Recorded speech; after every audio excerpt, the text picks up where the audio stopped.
It's our 5th year in a row with cattle for sure.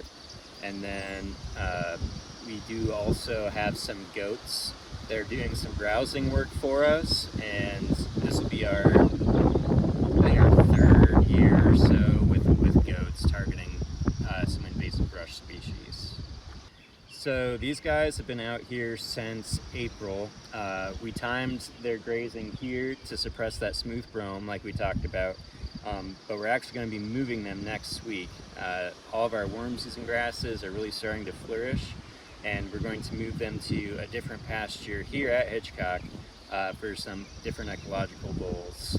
So they'll be down on the south end of the park near the Crescent Ridge Trail and the Lotus Loop Trail.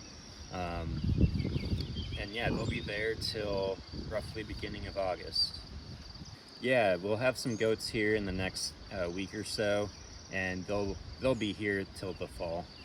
They'll be in the southern part of the park. We don't, we talked about hikers having access to the cattle pasture, but we don't allow people in with the goats. The goats are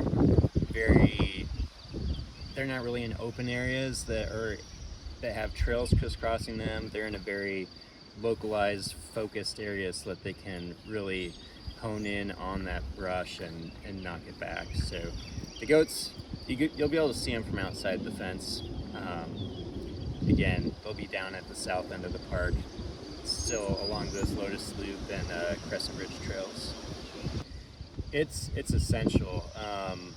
There's only 0.1% of prairie left in the state of Iowa, and returning the ecological function and preserving the biodiversity of those areas is paramount to keeping them intact.